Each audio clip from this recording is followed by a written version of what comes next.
André Gattolin, Monsieur le membre des présidents du Parti radical, Messieurs, Madame le député.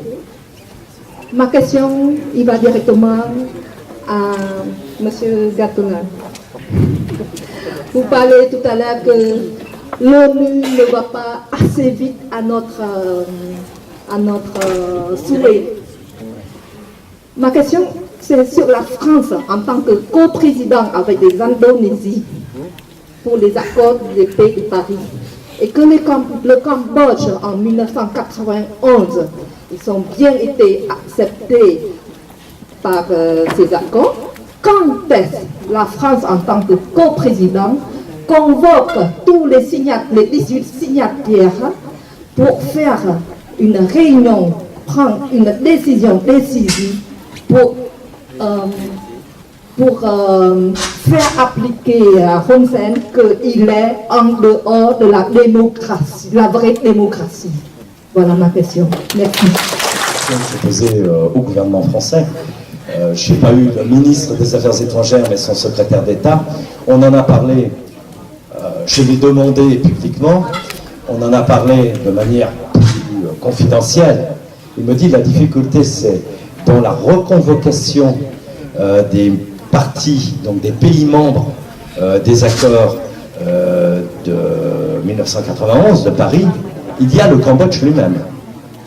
S'il y a refus du Cambodge de participer à la convocation, ce n'est plus tout à fait le périmètre. Donc il faudrait faire un périmètre accord de Paris -1, parce que je vois mal M.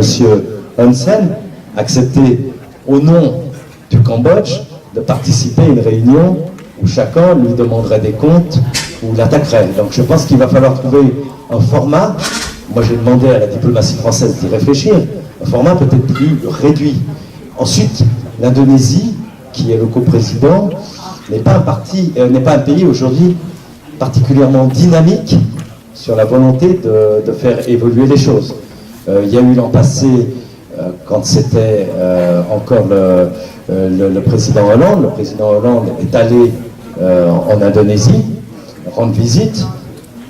Moi j'ai demandé à cette époque à ses conseillers de dire, mais c'est peut-être l'occasion de demander à l'Indonésie qui co-préside avec la France les accords de Paris de 1991, de reposer la question du processus pour vérifier si tout se passe bien et si, au-delà à l'époque, on ne s'attendait pas nécessairement à une réaction de putsch juridique, institutionnelle, mais on savait que largement l'élection de 2013, voire même les élections municipales qui ne s'étaient pas encore tenues, feraient l'objet de triche sur les votes. Je suis incapable de dire le volume de triche qu'il y a eu, mais c'est peut-être aussi à nos États de garantir, pas avec quelques observateurs, bien davantage d'observateurs, surveiller le déroulement des scrutins.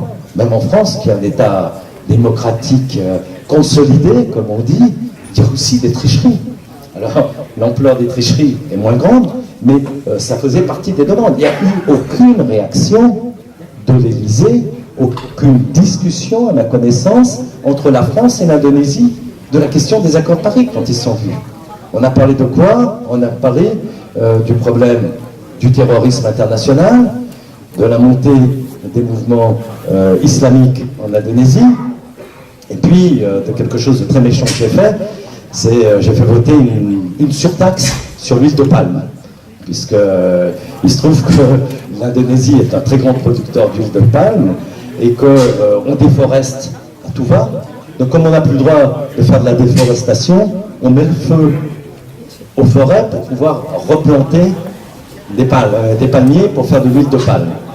Donc j'avais fait quadrupler les taxes, ça m'a valu une convocation, enfin le ministre du commerce d'Indonésie est venu à Paris 2 jours après le vote pour me rencontrer, j'ai refusé, je lui ai dit que c'était son problème, que l'Assemblée était souveraine, mais voilà, c'est ça les préoccupations entre la France et l'Indonésie. Comme je disais tout à l'heure, on est beaucoup dans le commerce, on n'est pas beaucoup dans les droits de l'homme. Donc reconvoquer, et ça va être l'objet du courrier que nous avons préparé, donc qui va être un appel des parlementaires au président de la République française, à Emmanuel Macron, qu'on va lancer la semaine prochaine, c'est de dire justement, en tant que coprésident, il faut reconvoquer les parties prenantes.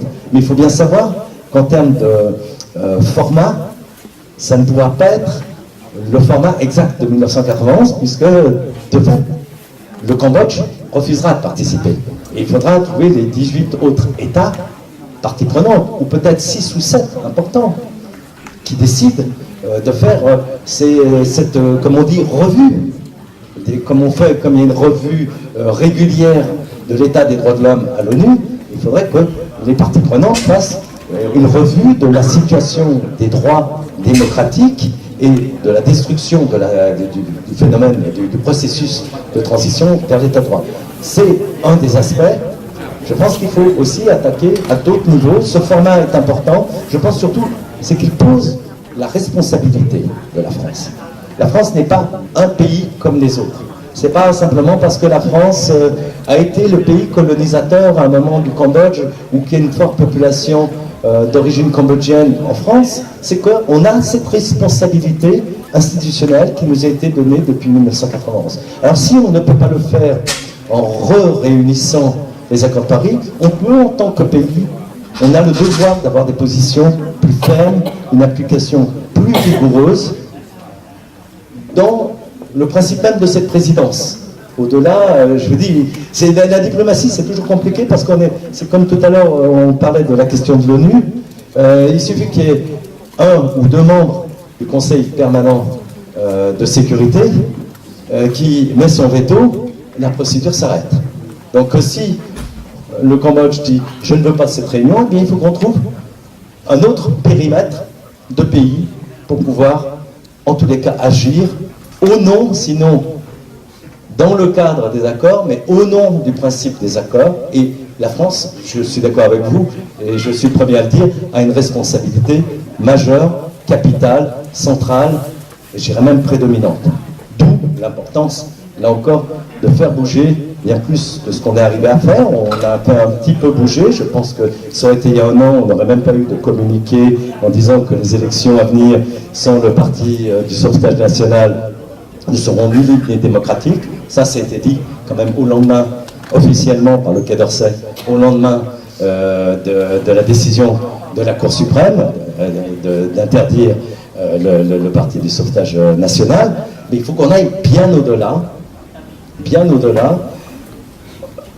Entendons-nous sur les cadres existants, mais rien n'empêche de constituer l'Australie, qui est un acteur de plus en plus important dans la région, est en train de bouger. Il y a une forte communauté là aussi cambodgienne et il y a un sentiment de solidarité, je crois, qui est grand. Eh bien, faisons aussi entre guillemets, une coalition diplomatique ad hoc si on ne peut pas utiliser les instruments traditionnellement établis. Excusez-moi, c'est toujours des réponses un peu floues et complexes, mais moi, quand je vais demander la même chose que vous, au Quai d'Orsay, on me dit « Ah, il y a un problème technique ». Je dis « Bah, tant pis, on passe par-dessus le problème technique et on trouve une autre solution ». Et en tous les cas, si ce n'est pas les accords de 91, disons que nous sommes dans l'esprit des accords de 91. Si c'est ça qui vous pose problème, si le Cambodge dira on ne vient pas à la table, on ne participera pas, donc ça n'aura pas valeur juridique, eh bien créons un autre cadre pour ça, inspiré du premier cadre des accords de 91.